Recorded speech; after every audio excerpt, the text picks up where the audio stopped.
Roman and Jewish Empire. It was all just made up. That's all they had to do. They didn't say that. It is, and this court proceeding is a part of it. I'm not. You're getting a little confused here. What I'm saying is there wasn't a court proceeding. These were writings. Okay. What I'm saying is that in any court proceeding that you would participate in today, if you have a hostile witness that admits to a fact that the other side believes to be true, it's true. The court of law deems it to be true because a hostile witness, in other words, the hostile witness is already biased against your position, right? So these people who wrote this book, they do not believe that Jesus rose from the dead. They do not believe, they reject him as being the Messiah. But what they admit to as hostile witnesses, very close to the actual events, what they admit to is that there was an empty tomb. So the fact of the matter is the empty tomb is not something that has to be questioned. And by the way, this is just one proof of this. The empty tomb is definitely there. The question is, why was the tomb empty? What separates these writings from the rest of the mythology? Do you believe that the history books, when it tells of various explorers that discovered various parts of the earth, do you believe that? I mean, we have to take everything with a grain of salt. Right, I know. But do you believe that there were people who existed that, were part of, Europe, let's say, this is one example, and they crossed and they explored and they found new places. Do you accept that? Okay. So, what proof do you have of that? Because all you have right now are history books and professors that are telling you that this happened. So what proof do you have? By the way, I also believe in that as well. I'm just asking you as a devil's advocate. It's not about that being proof. It's about there not really needing to be a proof for that. Like, nobody's going to, I don't know, there's massive incentive for religious institutions to... Well, wait a minute. The first statement you made, that's the same reason why we can establish the empty tomb. There's no really proof to establish that because just like, and I agree with you, you're right, we don't really need an incentive to prove that people discovered other parts of the earth because the preponderance of evidence is so overwhelming due to the historical records, due to all these things. Well, I'm saying the same thing is about the empty tomb. The preponderance of evidence is overwhelming. Now, the Todah Jehu is one. And by the way, I haven't even bothered to tell you why the tomb is empty. I'm just simply showing you that even hostile witnesses who are biased against this admit that there was an empty tomb. That's all I'm saying. My point is this. You don't need the Bible to prove that the Messiah of Israel rose from the dead. You know there was over 500 witnesses? 500 witnesses that saw this Messiah walking around after he was publicly executed. Do you know how meticulous the records were that the Roman Empire kept? Do you know that crucifixion was a state execution that was done repeatedly throughout the Roman Empire, that this can be backed up not by the Bible, but by multitudes of histories that are taught even at this campus? Do you know that even this campus would admit that the Romans were extremely, extremely meticulous when it comes to recording those executions? I'm telling you that there is so much evidence and proof that not only was the tomb empty, but that the Messiah rose from the dead. That the only reason most people don't want to admit this is because, quite frankly, they'd rather not have to deal with that truth, because then it might mean that they'd have to change the way they're living. They might not be able to continue to live selfishly like they have been. They might actually have to consider the truths that are contained in this book, and a lot of people just don't want to do that. They don't want to step out of the matrix. And I'm here to tell you that the red pill to get out of the matrix is the blood of Messiah. Blood of Messiah. He's the one that can help you break free of selfishness. I mean, my testimony is very simple. I used to hate this book. I hated it. I'd read this book and I'd say, okay, so it tells me I can't even look upon a woman to lust after her, or if I do, I've committed adultery in my heart. Well, screw that. Who can do that?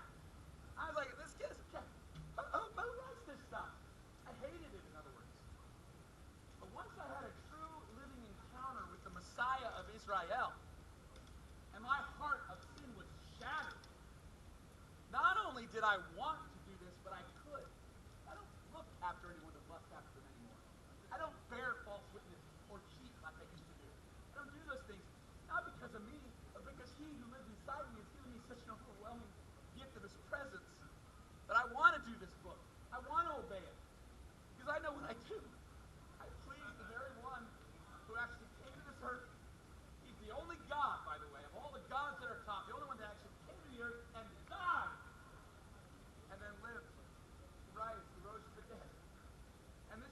something I read in this book anymore. It's actually living fire within me. I remember the very day that this happened to me. It was September 30th, 1997. I was literally sitting under a tree.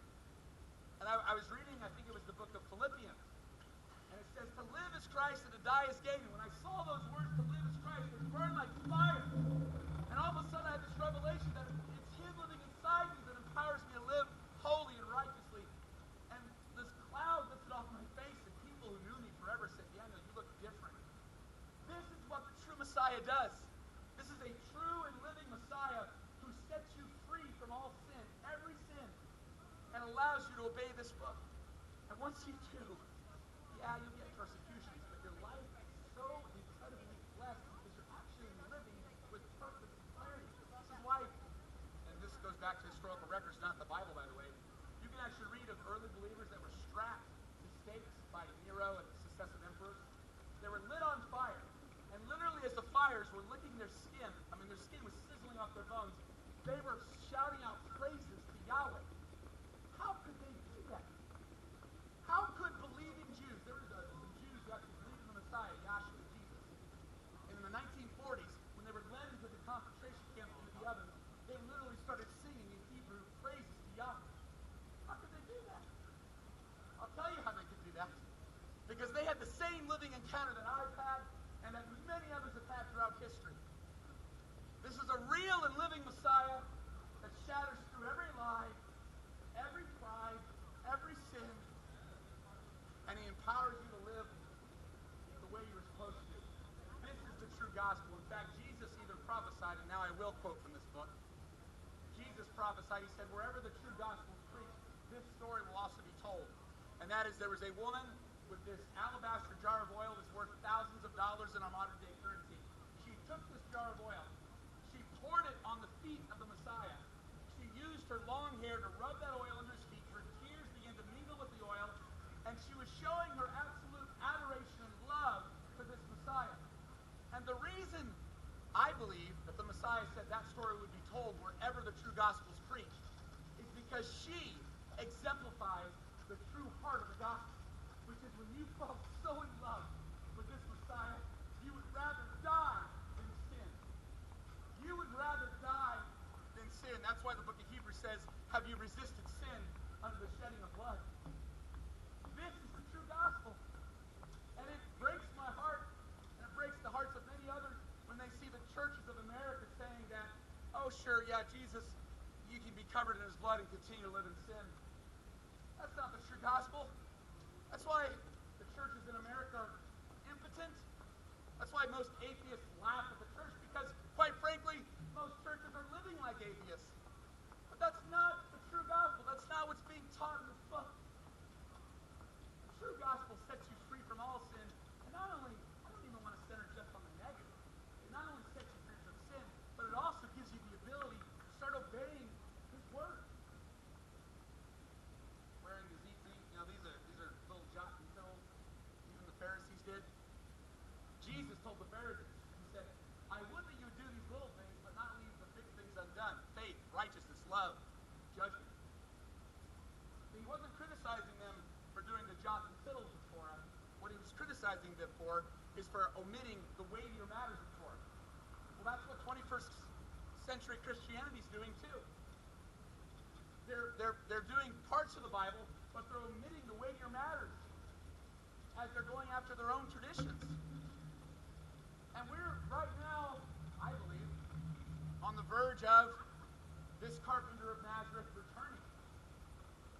Because the prophets, the Hebrew prophets said that there would be two.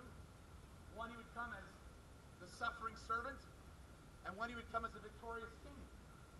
He does not come as a victorious king. He came as a suffering servant. And the kingdom of God is not visible. It's within those who choose to humble themselves and repent. Remember, He does resist the proud, but He draws so close to the humble, to the broken, to the contrite. But that's about to change. It's about to change. He is going to crash in on the reality of the kingdom. And if we've not prepared ourselves, we're not going to make it. You think this guy named Donald Trump, it was just a fluke that he won the election? No. This guy, just like Obama and just like Bush before him, It's leading toward a trajectory that's eventually going to culminate in the Messiah of Israel seated on the throne of Jerusalem, just as the prophets prophesied 4,000 years ago. Why Donald Trump moved the embassy from Tel Aviv to Israel. It's all laying the groundwork. All of history is leading toward this point. I'm not crazy, I'm not insane. But it does sound insane if you haven't broken out of the matrix. Because right now there's a God of this world, his name is Satan. He had controlled this world for thousands and thousands of years. And he brainwashes all of us through our culture, through our media, through the world that we live in, through the things we study, all this stuff. And he gives us a spirit. It says, you have a spirit just like I do. We all have a spirit, but the God of this world gives you a spirit that lies and deceives and leads you in ways that basically lead you to destruction. And I'm not even talking about eternal hellfire. Forget that. I'm talking about this life right here. You live selfishly in this life right here, it'll be pleasurable for a little bit. But then you'll start noticing, wow, my life sucks. I'm hurting my friends. I'm cheating on a lie. I don't want to do that. I'm lusting. I'm taking things that I thought I wanted and I realize I don't. Even when you get achievements, they aren't giving you the contentment you thought they would give you. All these things start breaking apart because the Bible says the way of a sinner is hard. In fact, even the Buddhists understand this concept. What you reap, what you sow, what you will reap. Karma. So we all will reap what we sow. All of us, every single one of us. Me, you, all of us. But when we're covered by his blood and filled with the Spirit, we can actually obey this very book that we once hated. We'll start sowing in righteousness and begin to see a transformation in our life. We start reaping in righteousness. But when we sow in sin, we just do things that we want to do, regardless of the rules. People, I know, because this is how I looked at it. Before I knew the Messiah, I looked at this book as just a bunch of rules. Who cares? I need a bunch of rules. But these are actually, the Torah is better translated to English as instructions. These are instructions unto life. You know, there was an atheist who wrote a book called The Body Electric in 1996. He was an atheist, again, a hostile witness. And he took one of the very weird laws in this Bible. It's called, you wear clothing of unmixed fiber, like 100% cotton, 100% wool. He actually discovered that when you do that, it strengthens your immunity system. Believe it or not, this guy was an atheist. See, every law in this book will bless you. Of course, if you fall in love with the Messiah, if you fall in love with him, this book no longer becomes a burden. It now becomes something that you want, desire. And then as you do it and implement it in your life, it blesses you. I remember when I was growing up, man, I would vomit all the time. I'd always get sick regularly. I haven't vomited since the age of 19, 20. I got saved when I was 18. Sir, can we get back to our discussion? I thought we were still on the discussion, but go ahead. You went off the rails a long time ago. You said you were going to prove the existence of God. I said that I don't need the Bible to prove that the tomb of Jesus Christ was empty. Right, but preceding that, you got to that because I said all of this is great, but it's presuming the existence of God. So if you want me to prove the existence of God, you know, this is probably going to offend you, but the Bible says that he that believes not in God is a fool. Now you told me earlier, you said, when I asked you about the evidence that you would need or the proof that you need to prove in your mind that people actually discovered the new world, that you didn't really need that. It doesn't really need to be proven because there's a preponderance of evidence. You agreed with me on that. Well, when you're asking me, does God exist? It's a first truth of reason. What that means is you shouldn't need any evidence to prove. Do you believe that you exist? Are you going like in Descartes direction, like you can't know anything outside of Forget your own Descartes, brain? forget all the philosophy. Do you believe you exist? That's a dumb question. Well, I would say the same thing about your question then. Well, here's the thing. You're making a claim. You're making a lot of claims based on foundation of... You're making a claim too. You're claiming that God does not exist. No. I'm not Oh, claiming anything. so you do... I'm not claiming anything. You're the one... Oh, you're an claiming God agnostic. exists. No. Well, what are you? Fuck a label. You are claiming that God exists, and yet you have not proved it. know God exists. You know. You know He exists. Yes, What you is do. God? You know He exists. What is God? Let me ask you this. That conscience that you agreed with me earlier in our conversation before all these people started listening, that conscience you agreed that you had, where does that come from? First off, Does that come from evolution, blind matter, chance? Where does that conscience come from?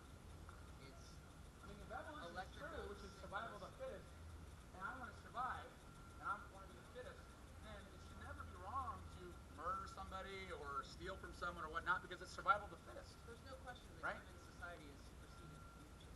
Like the fact that our electrical signals in our brain. Even make if us there was feel no things. society, if it was just you and I here, just you and me, would it be right for me to murder you? Could I murder you? What is right? You're right. If we don't know what's right is, I could murder you, right? And there'd be no consequences. Even if it's wrong, you can murder me. Oh, I understand that. But if I murdered you, you're admitting it's wrong. Well, I think. See, you're trying to say, you That think it's doesn't- wrong. there's Guess what? no- Not there's only no do you think it's objective- wrong, but every single human being on the planet believes it's wrong. Well, Even those who engage it. I don't know. I feel like there's some human beings on the planet that would be okay with me murdering me. Terrible as that is. Well, if they've seared their conscience long enough, you can sear your conscience to the point where you'll start to sin willy-nilly and you won't care anymore. But we all know, especially early on in our lives before our conscience has been seared, we all know that murder's wrong. Because you wouldn't want it done to you. You wouldn't want it done to you. You wouldn't want to be murdered. That's the You thing, know this. That's something you See, learn. here's the problem. I know I'm interrupting you, but the thing is, you've gotten so much into this sort of arrogant, philosophizing, questioning, where it's almost to the point where you're not even admitting just basic truths in reality. And that's what the Bible refers to when it says they're following their foolish and vain philosophies. And the foolishness of Yah is wisdom to men. I mean, basically, dude, you know, let's just be real. You know, every person knows it's wrong to murder. You're assuming. No, I'm not assuming. You are. Yeah. So here's the thing. You're taught that it's wrong to murder. There is no biological. No, I'm saying if it's just you and me on this earth, everyone's gone. Just you and me. No one's taught me anything. Then you would I have could- no conception of what murder is. You would not Oh, know. You wouldn't know yes, what I death would. is. Because I would know that if you killed me, You wouldn't, because you had never seen somebody die before. I would feel the pain as you took your knife and plunged it into my chest. If you don't think that would be a pretty evident thing, that I'd be like, uh-oh. You're right. Or would I just be like, yeah, come on, just Your animal brain, kill me. your animal brain would feel pain. Your animal brain would resist it because of survival instinct. However, it would not have a conception of murder. It would not have a conception of morality. You wouldn't know what those things So are. if there's no morality, then anything goes. Anything could go. Anything goes. If there's no morality, anything goes. You realize where that philosophy leads to, right? You realize that philosophy is no different from the communists, from the fascists and Nazis. Stalin, who was an atheist, he murdered hundreds of thousands of people because he proposed, just like you, there is no morality. I'm not saying you would do that. I'm just saying where your philosophy leads to, its logical conclusion, For every is basically allows people to do whatever they want. for every atheist leader committing an atrocity, there's thousands of Christians. You know, actually, atheists have committed more murder. This is an historical fact. Have committed more murders than Christians. I can prove that. I can prove that. Let's see it. So just take Joseph Stalin and Lenin. Between the two of them, I want you to do this. Because if I just tell you, you're going to say, well, I want you to go home or whenever. You Google Lenin, Stalin, murders. Find out how many, and this is from respected historians that are not Christians, how many people they murdered. Find out how many people they murdered. And you will find that the amount that they murdered, also include, who's the guy in China? What's his name? Mao, thank you. Also include him as well. You total all the murders that those three men did, it far outweighs. Now, I'm going to agree with you on one thing here. I'm going to agree with you on one thing here when you said about Christians. So Roman Catholics who promoted the Inquisition, and by the way, some Protestants did as well. John Calvin, he had the Protestant Inquisition in Geneva. They were not actually following this book. That's pretty easy to deduce. So you can't even count them as Christians. So really, what you're saying is murders have been done by people who have not followed this book. Thank you, you're agreeing with me. And that's why I'm saying, everyone, we need to follow this book so we can avoid the many murders that you decry. I What I'm agree. saying is, it doesn't matter who murders who. You still haven't proved the existence of God. And you never can. Sir,